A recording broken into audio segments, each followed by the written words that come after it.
Time now for another edition of the NIACC Rewind. I'm Curtis Vais. Let's take a look back at the past week in NIACC athletics first. The NIACC soccer team dropped a 2-1 decision to Marshalltown Community College on Saturday. Mohammed Yule scored NIACC's goal late in the second half.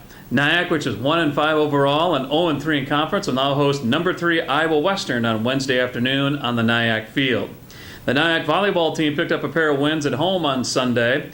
The team topped the Gustavus Adolphus Junior Varsity 3-0 and Riverland Community College 3-0. The Lady Trojans lost a 3-0 decision at Iowa Lakes on Tuesday. NIACC will host Marshalltown Community College on Thursday in an ICC-AC matchup. The NIACC men's golf team won a pair of meets on Sunday and Monday. The Trojans won the Iowa Lakes Invitational with a 307 on Sunday and won the NIACC Invitational with a 311 on Monday. Levi Fink won medalist honors at Iowa Lakes shooting a 72, and Kevin Trobow was the medalist in the home meet with a 73. The number 23 NIACC women's cross-country team placed 6th at the Grandview Viking Invitational last Friday with 173 points. Hannah Palmeter led the Lady Trojans with an 8th place finish in a personal best 20 minutes, 11 seconds in the 5K race. Number 18 NIACC men last competed September 14th at the Les Duke Invitational in Grinnell, where they placed 7th with 217 points. Jaime Zarate with 16th and 26:35 in the 8K race.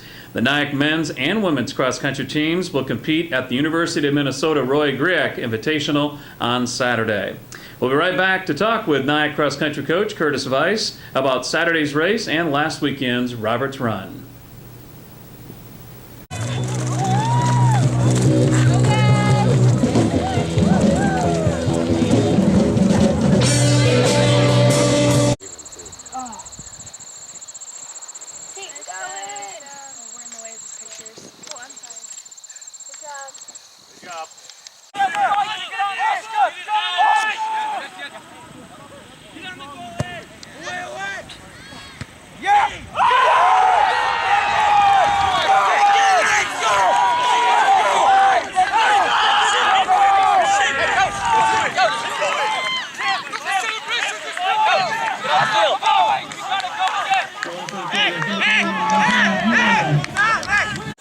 Talk about the goal you scored. It was pretty impressive. Yeah, it was great. I mean, we've troubled them all day with getting balls delivered into the box, and that 20-minute chance out, we came from that. And so we always back ourselves on corners to score a goal.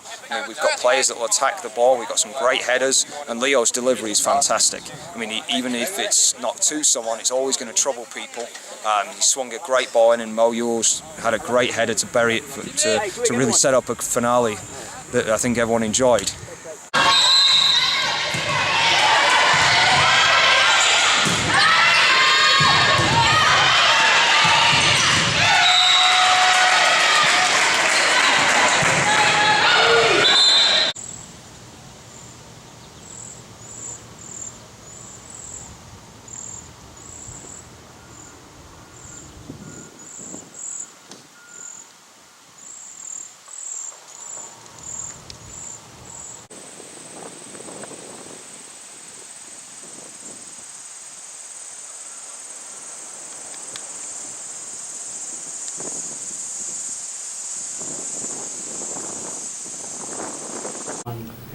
Welcome back to NIACC Rewind. We're joined now by Curtis Vais, our cross-country coach here at NIACC. And before we talk about your team, Curtis, I guess, let's talk about the Fields of Fun event, the homecoming event that was held this past weekend out here in the NIACC campus. Our first ever event for the Roberts Run. I thought a fantastic turnout. Yeah, great turnout. I think we had 130 registered, and we couldn't have got to that number without a lot of help.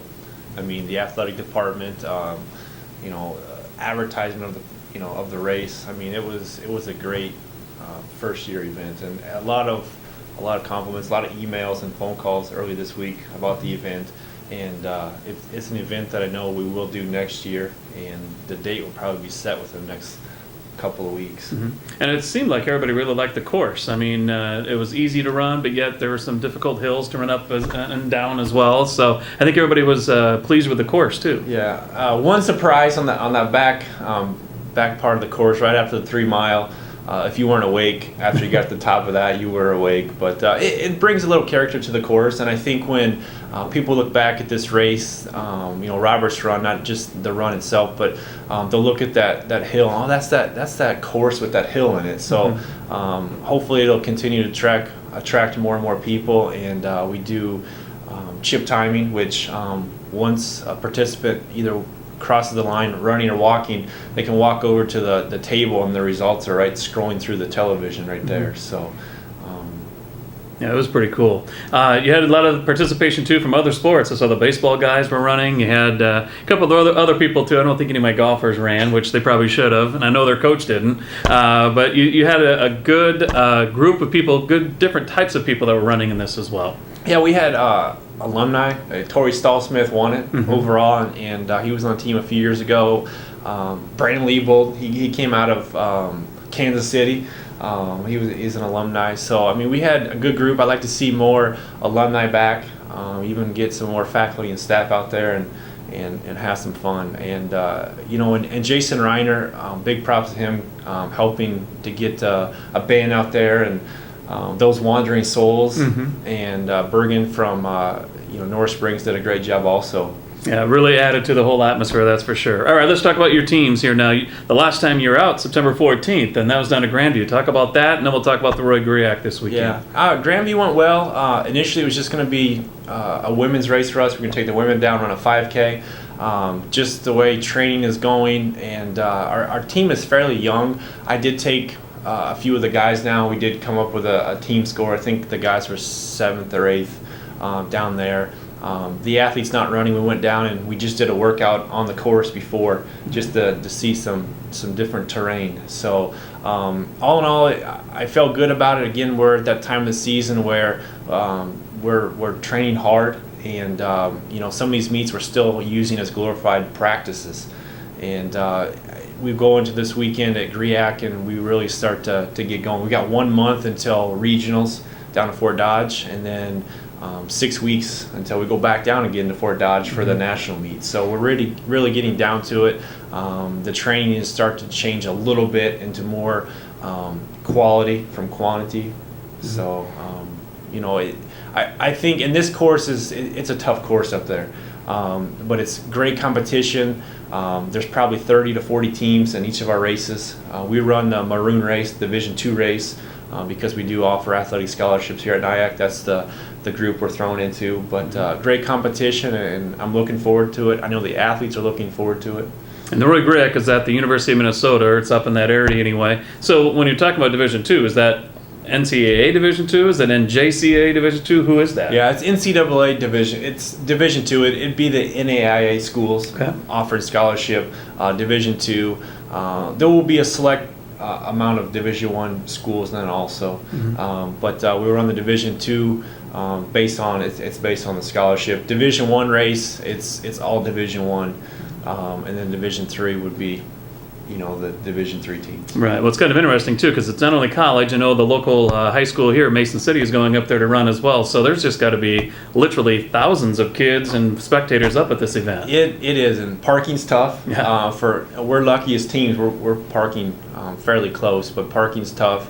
And as far as teams, hundreds of teams. There's 30, 40 teams per race, and there's I think there's 6 college races, and then the afternoon they give away to the high school races, and I know there's probably 6 or 8 more high school races in the afternoon. So how do you run an event like that when you got that many people coming out of the starting gates? How do you run and not fall down or get tripped up, or how do you run in that big of an event? I mean, you see it every year. You see some get tripped up, and Seems like you get stampeded on afterwards if you're in the front. Yeah, you just have to get in position. Yeah. I mean, that's the key. You got to get in position, and stay calm.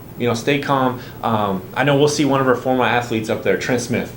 Okay, last year, because they've got mats up there and you can place them throughout the race. After the first mile, he was sitting in 60th.